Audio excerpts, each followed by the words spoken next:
exactly, but Trenton Byers, he was actually the first Lake Havasu City born champion. We breed, and I tell people, when, especially when I travel and I have friends from out of state, they're like, "What's going on in Arizona?" I'm like, "We breed tough good people out here." I mean, Hmm. if you look what we've had past 2 weeks in a row, Arizona fighters gotten contracts on Dana White Contender Series. And it's kind of cool for me because I'm like, I remember taking care of this guy 2 years ago, wrapping his hands, and him getting ready for like his pro debut, and I remember working this guy's cage, and now here they are. They're stepping up on the biggest stage there is for this right now. And so Yeah. it's real awesome to see them grow. From amateurs to pros to pros on the regional, and blowing up into to the next level. And I hope they do good. Wish nothing for the best for them. And Hmm. that's the Yeah. hardest part about this is a lot of times I'll have two guys that I like a lot, and I'm Yeah. like, hey, I'm friends with these guys, and I'm like, one of them's gonna lose and one of them's gonna win, and that's the way it is. And I'm like, I just hope both teams have fun. It's kind of like my attitude. Like, Exactly. That's how I was with Devin Ray versus Enrique Barcenas, because I yeah, remember being at the last event and Enrique got that first round TKO win against what was his name? Caleb Encinas, I think. And dude, Enrique, he's a badass. He's such a cool, super chill dude. I've talked to him on Instagram a few times and everything. And then he goes up against my guy, Devin Ray, who's representing like Havasu. And I'm like, God damn it. I like yeah. both of these guys. I don't want there to be any bias, even though it's like, because like Havasu, I got to rep Havasu, but no, I love the both of them. They're both outstanding guys. They're both badasses. And that's why, too, when after the fight between Devin and Enrique, when I heard that he was going to the hospital, I was like, oh shit. So I hit him up on Instagram, make sure he was doing okay. And he was like, yeah, I'm doing good, man. You'll see me back in no time. And I'm like, good. Yeah, Fuck yeah. he's a great guy. Me and my son have gone out to Baker's and to their open mats, Hmm. and he out there. My kid was like a 2 week white belt rolling with them, and him and Austin both were like, here, let me show you this, let me show you this. And then Hmm. I was like, cool, I'll roll with Austin. And I don't want to roll with him no more. It just it was his jujitsu was tough. Like, it just made me feel like I didn't know anything. I'm Yeah. like, I'm just gonna quit after this. Like, he's so good. I don't even want to talk about it. People are like, what was it like? And I was like, it's a blank spot in my mind. I'm like that traumatic Exactly. memories of it. Just, he had an answer for everything I did when I tried. Yeah. I couldn't even. I tried to mount an offense, and then I was just on defense, and everything I did defensively, he just knew a million counters for. And I'm like, that's why you do what you do, and I do what I do. Like, Exactly. Exactly. That's why I love jujitsu too. It's like there's still some people that I know that are like, it's like jujitsu seems like a waste of time, but it's like, no, it really isn't. Like the physical demand on not only just your body in general, but cardio wise is absolutely insane. And then it's a game of chess that you're playing on the mat. It's like, okay, how am I gonna transition and pass guard without compromising myself or any one of my limbs, or cough up my neck for them to get a choke? Or how are they going to reverse it? How can I reverse it? And it's a chess match, and you make one wrong move and boom, it ends the whole match. exactly. Yeah, it's a game of inches. Like, Yeah. Yeah, like when I was still training at AZ Combat Sports for a little bit, there was this one purple belt that I was rolling with, and he was perfectly nonchalant, just chilling on his back, and then me, I was on top, and he had me in a half guard, and I'm just trying to figure out, okay, how can I position myself in a better one? How can I get into full mount, or how can I possibly like switch up into an arm bar? And while I'm just thinking of all these different things of what to do, this guy, he literally keeps putting me in a wrist lock. He put me in a wrist lock like 3, 4 times. My hand is like caving in like this. And I'm like, oh, my wrist, my wrist. But I was able to just barely break free from it a couple of times because that bit hurt, and he just had it sunk in. And that's how I actually learned about wrist locks. And I was like, holy hell. And I then love wrist locks. So, like, yeah. I'm going to hell. I'm an evil person. And they're like, evil, and I'm like, I don't care. I'll be evil. I absolutely love wrist locking people. And Yeah. Yeah, I've been trying to figure out how to do it on my own, but every time I'm rolling with people, we're doing it no gi, and it's harder to be able to kind of lock and trap their elbow when there's so much sweat and everything versus holding there with their gi and getting it in. But it was freaking awesome. Oh It yeah, I was swear some of awesome. these guys in Nogi sweat like WD-40. Like, Yeah. like, how are you so slick? Are you sweating Crisco? I mean, like, Oh, that's fucking awesome. Yeah, and it was the day before, was it the day before weigh-ins? Yeah, the day before weigh-ins for Rough 48. I was actually rolling over at AZ Combat Sports, and I had to been rolling with the dude that was a heavyweight. He had to at least like 40 pounds on me, but I was actually holding my own very well, which I was very surprised.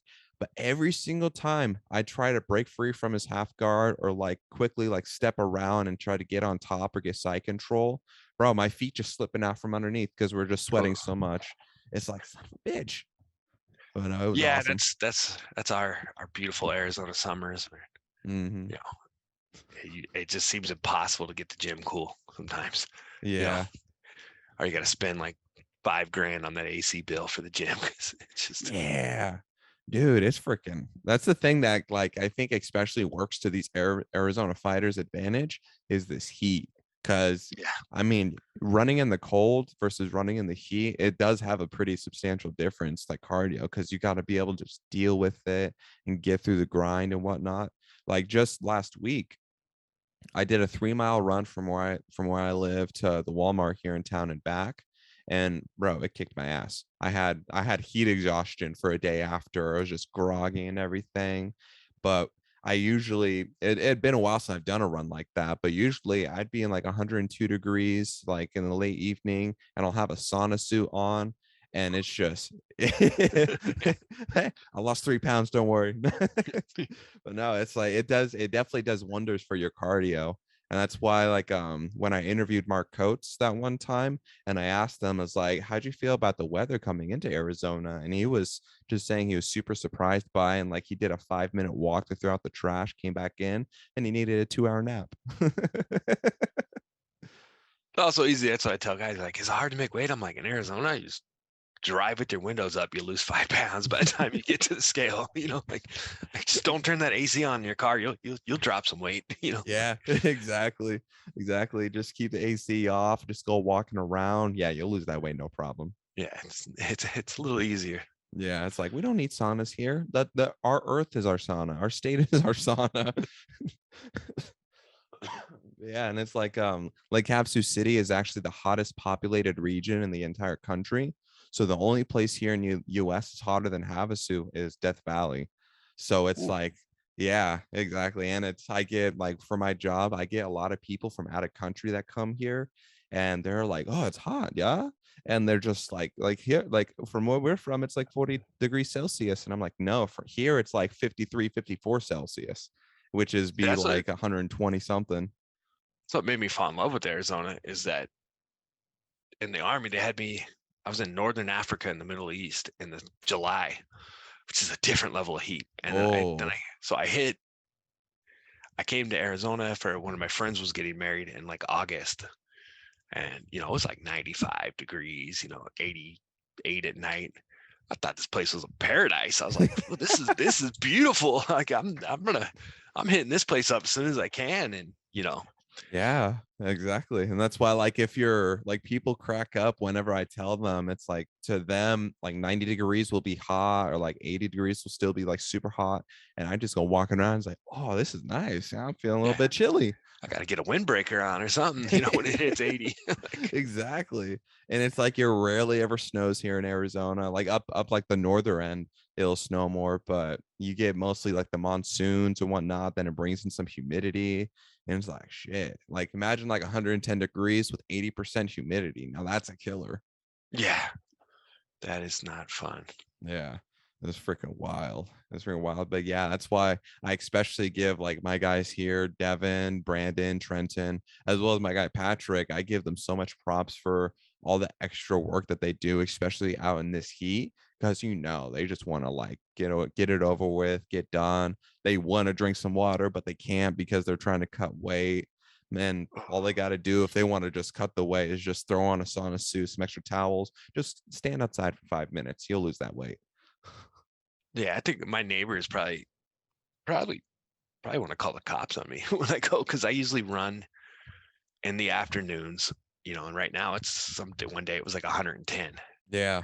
And I'm out there running, like headphones on, like screaming old dirty bastard lyrics at the top of my lungs just for that mental toughness. And I'm like, man, my neighbors probably think I'm on drugs or something, like, who's this crackhead, running around screaming these words, just I know. just to keep himself motivated. They're like, what's going on with this guy? I know. It's like, is he a psychopath? He has to be. Who's gonna run in 110 degrees, screaming, blaring that music? I tell you what, these badasses from Rough Nation. Yeah.